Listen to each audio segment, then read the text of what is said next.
This video is for preliminary online project on global workforce communication. The title of the project is Applying Essential Soft Skills in Professional Scenario. My name is Franklin Kwashi, and I'll be talking about how to apply essential soft skills in real life scenarios. First, we talk about cross-cultural communication. Imagine that I am working with an US-based client and I'm based here in Ghana. So to communicate with the client, I have to consider the following. First, I have to understand the cultural differences.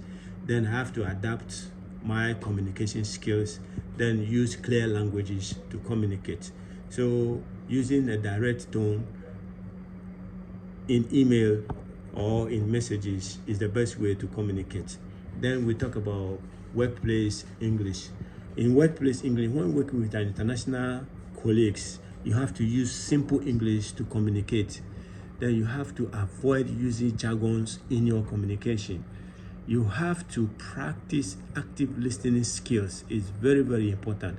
So explaining a project update in plain English is very, very important, or is a must, so that we don't have any misunderstanding and everyone knows what to do and when to do it. That is how it works. Then we talk about team collaboration. Team collaboration is very, very important. It's a key in every team progress. So the essential key in this factor, or in key collaboration, is establishing clear roles so that everybody understands what to do or what must be done. Then it establishes clear communication or open communication, so that everybody knows or everybody understands what is being said at a particular time, so there will be no misunderstanding at the workplace. So that is very, very important at workplace or in an organization. So respecting diverse perspective is very, very important, so that no one feels disrespected by what someone do or someone say. By example, by facilitating a regular team meeting to discuss anyone's grievances is very, very important to do that, to hold meetings regularly to discuss, because in an organization somebody will say something that will go against somebody. You may not know you have offended somebody. So in the meeting, then everybody can bring their grievances. Maybe somebody says something that I don't like, then we sort it out. Then we come to conflict resolution. Conflict resolution happens in every organization, but it depends on how you handle it. So first, to handle the conflicts in an organization, you have to listen attentively to everything, so that you can understand exactly what happened, or you don't misunderstand anybody. Then you have to address the issue promptly, so that it doesn't escalate beyond resolution.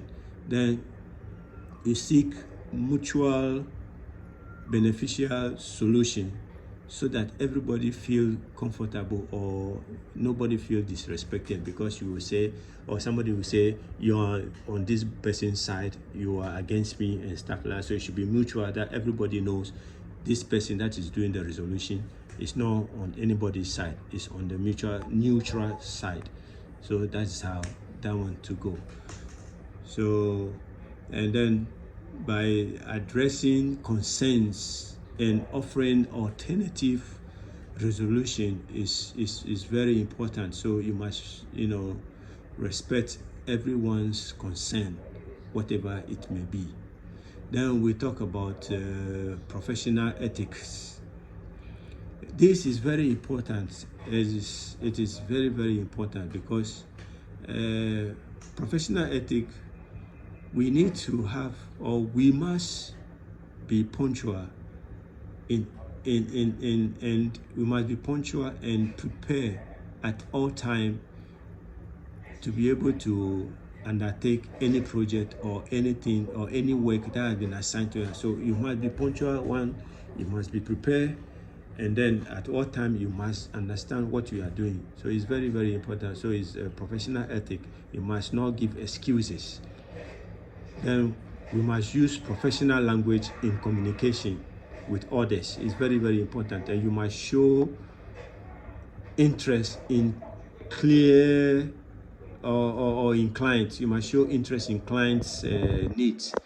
Some clients will call you and then say they want to, they want information. Then you cannot tell a client that, oh, it is not my department. Oh, it is not my concern. Oh, I can't help you. Anything of that sort. You don't tell a client something like that. So you must direct the client to the particular place that the client can get the answer that he's looking for.